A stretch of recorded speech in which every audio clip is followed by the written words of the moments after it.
Hello दोस्तों, कैसे हैं आप सब। जंबू और काला सूरज के पहले भाग में आपने पढ़ा कि दोपहर के समय ही सूरज छुप जाता है और सब तरफ अंधेरा हो जाता है। लोग डर कर भागने लगते हैं। तभी एक अनाउंसमेंट होती है। एक गुलगुल पाशा नाम का आदमी सबसे पूरी दुनिया में अपना सफ़ेद झंडा फहराने को कहता है और कहता है कि उसके बाद सारे उसकी अधीनता स्वीकार कर लें। इधर जंबू और बंटी उसके खोज में निकलते हैं तो जंबू रेडियो तरंगों का पीछा करते हुए एक इमारत के पास पहुंच जाता है। परंतु जैसे ही वह इमारत में अंदर दाखिल होने की सोचता है, तभी उसे टीवी पर बंटी दिखाई देता है, जिसे गुलगुल पाशा के आदमियों ने पकड़ लिया होता है। और वह सूरज जंबू को वहीं पर खड़ा रहने का आदेश दे देते हैं। अब उसके आगे दोस्तों, यहाँ तक की कहानी आप जंबू और काला सूरज के पहले भाग में पढ़ चुके हैं। ये मैंने उसका छोटा सा सारांश बताया है। अगर आप इस कहानी का पूरा आनंद लेना चाहते हैं तो कृपया इसका पहला भाग जरूर पढ़ें। अब कहानी जारी करता हूँ। और ट्रक के सामने से हटते ही जंबू सड़क पर नजर आया। वह असली जंबू तो हो ही नहीं सकता था, क्योंकि असली जंबू तो गटर में निकल चुका था। टकलू प्यारे, तुम अगर गुलगुल पाशा के चेले हो तो हम भी उसके बाप हैं। और जंबू ने पानी में दौड़ लगा दी थी। अब देखो मैं कैसे तुम्हारा धूम धड़ाके के साथ स्वागत करता हूँ।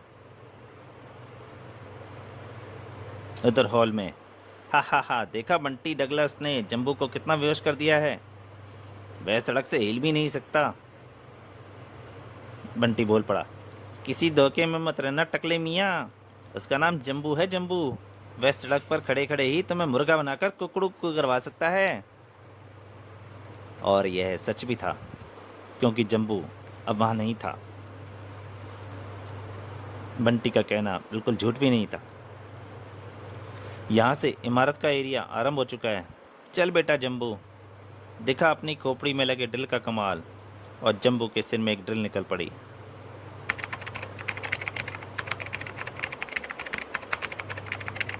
ड्रिल अपनी खुदाई जारी कर रखी थी। जंबू के ड्रिल के छेद से ऊपर आ गया। ओह, यह तो लिफ्ट वे है। जंबू लिफ्ट वे में निकला था। चलो, यह भी अच्छा ही रहा। अब इस रास्ते से सीधा ऊपर ही पहुंच सकूंगा। अचानक जंबू के मस्तिष्क में खतरे की बंजी घंटी बज उठी। ओह, लिफ्ट ऊपर से नीचे आ रही है। खतरा। अगर मैं ऐसे ही तारों पर टंगा रहा तो लिफ्ट मेरा पापड़ बना देगी। ड्रिल का कमाल फिर दिखाना पड़ेगा। जंबू के शरीर से निकली बेहद तेजी के साथ हरकत में आई और लिफ्ट के तले में छेद हो गया। जंबू लिफ्ट के अंदर था। जंबू! गार्ड उसे देखते ही चौंक पड़े। जंबू तो यहाँ है, फिर वह बाहर कौन खड़ा है। वह भी जंबू है प्यारे लाल, जंबू ही जंबू है। और जंबू का एक घूंसा गार्ड के मुंह पर पड़ा। हाय मेरा जबड़ा! जंबू ने दूसरे गार्ड को पकड़ लिया था। बंटी कहाँ है। हॉल में ऊपर। और जंबू का एक घूंसा उसके सर पर पड़ा और वह भी वहीं ढेर हो गया। और लिफ्ट का दरवाजा खुलते ही जंबू! ओह, तुम्हारा पोस्टमार्टम तो मेरे जीते जी ही करना होगा। और जंबू ने उनको पकड़ लिया। अरे, गोली चलाओ! परंतु जंबू ने उनको गोली चलाने का अवसर नहीं दिया। धाड़ धाड़! मुझे गोली खिलाओगे सूखे टिंडो? तो ये घूंसे तुम्हारा बाप खाएगा क्या। उनको ढेर कर जंबू जल्दी ही आगे बढ़ चला। अब मुझे सबसे पहले बंटी को ढूंढना है। उधर हॉल में सबकी निगाहें जंबू पर ही टिकी थीं और अचानक कुछ दिखता हुआ वह गंजा शैतान चौंक पड़ा। अरे ये क्या, नहीं धोखा! जगलस चिल्ला उठा। वे जंबू असली नहीं है, बंटी को गोली मार दो। कई गिने बंटी की तरफ तन गईं। डगलस फिर से चिल्लाया, बूंद डालो। ओह, यही वक्त है। तब तक गेट पर जंबू पहुंच चुका था। ठहरो शैतानो! उसके एक लात से दरवाजा टूट गया, परंतु गोलियां तो चल चुकी थीं। मगर आश्चर्य, बंटी वहां पर नहीं था। बंटी तो यहाँ था, जंबू के पास। बंटी! जंबू, इस गंजे शैतान को मत छोड़ना। इसने मुझे ना जाने कब से बांध रखा था। वह तो मैंने अपनी उंगलियों के नाखूनों में छिपे ब्लेडों से रस्सियां काट डाली, वरना ये तो मुझे मार ही डालता। शाबाश बंटी! जंबू! डगलस पूरी तरह चौंक पड़ा था उसे देखकर। तो तुम यहाँ हो तो फिर वहाँ सड़क पर कौन खड़ा है। वह मेरा प्रतिबिंब में है टकलू मियाँ। एक और चमत्कार देखना चाहते हो। जंबू ने एक बेल पर लगा बटन दबाया। तो ले देखो। सब तरफ जंबू ही जंबू नजर आने लगे थे। जम्बू ही जम्बू। जम्बू का एक घूंसा डगलस के मुंह पे पड़ा। ये सब भी मेरे प्रतिबिंब में, और ये रहा मैं असली जम्बू। जम्बू के एक बटन दबाते ही सभी प्रतिबिंब फिर से गायब हो गए। गने बरस पड़ी जम्बू पर। बूंद डालो जम्बू को। तरंग से जम्बू हंस रहा था। हा हा हा हा। जम्बू अपने पर हुए वार को बदला तुम जैसे पाजियों से जरूर लेता है। जम्बू ने अपनी बेल्ट निकाल ली थी और फिर जम्बू उन सब पर टूट पड़ा। इधर बंटी को भी अपना गुस्सा उतारने का पूरे मूड में था। तूने बांधी थी ना रस्सी, ले चक बंटी के गले में घंटी बांधने का मजा। धाड़ आहे। और फिर हाँ तो प्यारे टकलू मियाँ, अगर अपनी इस चिकनी टांड पर सलामती चाहते हो तो जो मैं पूछूं बता देना, नहीं तो एक मेरा पड़ेगा।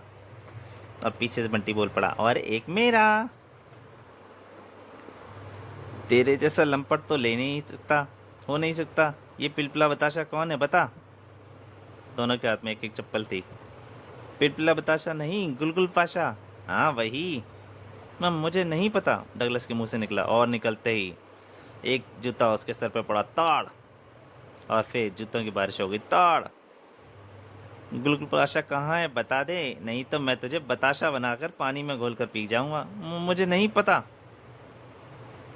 और अब की बात तो जूतों की बारिश हो गई थी। फिर झूठ बोला, ताड़ ताड़। झूठ बोले कौवा काटे, और जूता पड़े सिर पर, ताड़। और जल्दी ही डगलस अचेत हो गया, तैयार हो गया। ठहरो, मुझे मत मारो।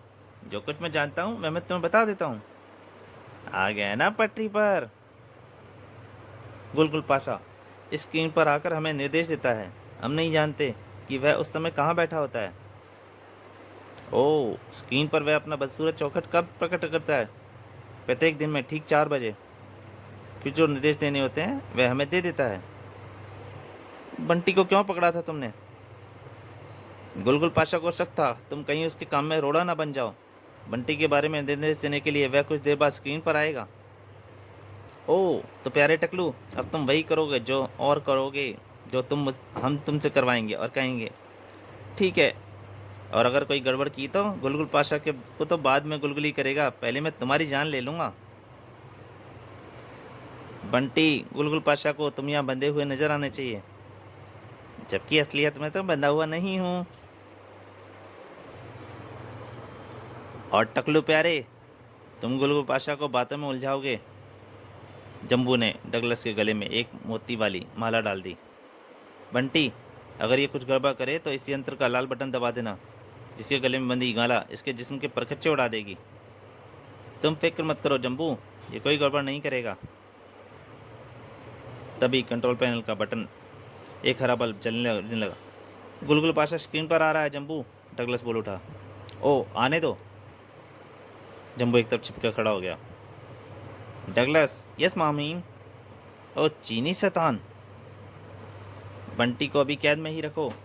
विश्व सम्राट बनते ही हम बंटी को ढाल बनाकर जम्बू को भी समाप्त करना चाहते हैं।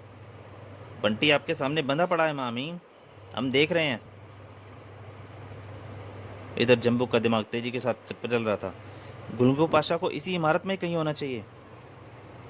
इस यंत्र के जरिए प्रसारण कक्ष ढूंढने में मुझे कोई दिक्कत नहीं होगी। जम्बू दौड़ लगा रहा था, इधर इधर। और जल्दी ही जम्बू एक दरवाजे के सामने पहुंच गया। यहाँ इस कमरे की ओर यंत्र की सुई संकेत कर रही है।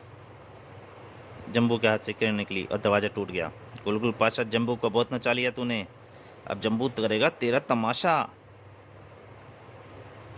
और सामने गुलगुल पाशा था। वो जम्बू को देखकर चौंक पड़ा। जम्बू, गुलगुल पाशा, तो आखिर मैंने तुझे ढूंढ ही लिया। शैतान, तू क्या समझता था तू सूरज को ढककर जो अंधकार पैदा करेगा उसमें छुप जाएगा तू? सब जम्बू तुझे ढूंढ नहीं सकेगा। देख, जम्बू तेरे सामने खड़ा है। उधर से बंटी की आवाज आई, जम्बू, सूरज को उदय कराओ, मैं इस टकलू को खत्म करके तुम्हारे पास पहुंचता हूँ। जम्बू के कुछ कहने से पूर्व ही बंटी ने यंत्र का बटन दबा दिया और टकलू के जिस्म के परखच्चे उड़ गए थे। उधर जम्बू को देखते ही गुलगुल पाशा ने उस पर एक विचित्र पिस्तौल से फायर किया। जम्बू, अब तू मेरे हाथों से नहीं बचेगा। और पिस्तौल की किरणें टकराते ही जम्बू उछलकर दूर जा गिरा। जम्बू की बेल्ट लहराई और पिस्तौल चिटक कर दूर जा गिरी। ले संभाल जम्बू का वार। ओ ये क्या? और फिर जम्बू ने उसके बाद बेल्ट से धो दिया। जम्बू गुलगुल पाशा पर बुरी तरह पिल पड़ा था। चुम। ले जम्बू का सुपरसोनिक घूंसा। अब बचा अपनी टंगड़ी, ये बनी तेरी नाक पकौड़ा। फिर अचानक गुलगुल पाशा चिल्ला उठा, जम्बू तू मेरा कुछ नहीं बिगाड़ सकता, क्योंकि सूरज को काला करने वाले बादल तो अंतरिक्ष में स्थित एक उपग्रह से निकल रहे हैं। अगर तुमने मुझे ही मार दिया तो सूरज का भी उदय नहीं हो सकेगा जम्बू। हा हा हा हा हा कहकर गुलगुल पाशा चिल्ला उठा था, हंस पड़ा। तभी जम्बू के हाथ में टाइम बम नजर आ गया। बेटा गुलगुल पाशा, अगर तू डाल डाल है तो मैं पात पात, देख इसे पहचान। Time bomb. इसी पल जम्बू की किरणों ने गुलगुल पाशा को रस्सियों की तरह जकड़ दिया। हा हा हा गुलगुल पाशा, हमारे पास तुम्हारा उपग्रह ढूंढकर नष्ट करने में बहुत समय है, जबकि तुम्हारे पास मौत से बचने के लिए कुछ मिनट। अगर तुमने उपग्रह को क्षतिग्रस्त करके सूर्य उदय ना किया तो अपनी जिंदगी का सूर्यास्त तो हुआ ही समझो। नहीं, ये बम हटा दो। तब तक बंटी वहां पहुंच गया था। जम्बू, बंटी, तुम्हें ये इमारत जल्दी से जल्दी खाली कर दो, मुझे ये बम कोई नुकसान नहीं पहुंचा सकता। टाइम बम फटने में केवल 2 मिनट रह गए हैं गुलगुल पाशा। नहीं, बम लगातार चल रहा था। केवल 1 मिनट। नहीं, ठहरो, कंट्रोल बोर्ड पर लगे काले व लाल बटन को एक साथ दबा दो। और जम्बू झपट पड़ा बटनों पर। मेरी योजना काम कर गई और जम्बू ने उपग्रह को नष्ट कर दिया और हंस पड़ा। उपग्रह नष्ट हो गया। गुलगुल पाशा चिल्ला उठा, जम्बू ये टाइम बम हटा दो, इसे फटने में केवल कुछ ही सेकंड। इतना सुनते ही जम्बू ने एक जबरदस्त ठाका लगाया। हा हा हा हा हा हा, और उसने वो बम हटा दिया। ये बम नहीं गुलगुला पाशा, केवल सिगरेट एस्ट्रे है, ये देखो। उफ, धोखा। ठीक उसी क्षण बाहर अंधेरे में थरथराने लोग सूरज की चकाचौंध से खिल उठे थे। सूरज वापस उदय हो गया, संकट के काले बादल छट गए, हुर्रे। और जम्बू गुलगुल पाशा को भारत की सर्वाधिक सुरक्षित जेल में छोड़ने के बाद बंटी को एक शानदार ट्रीट देने के लिए एक शानदार होटल की ओर जा रहा था। तो दोस्तों, जम्बू और काला सूरज यहीं तक। अगर आपको पसंद आई हो तो प्लीज़ लाइक कीजिए और ज़्यादा से ज़्यादा शेयर कीजिए। धन्यवाद।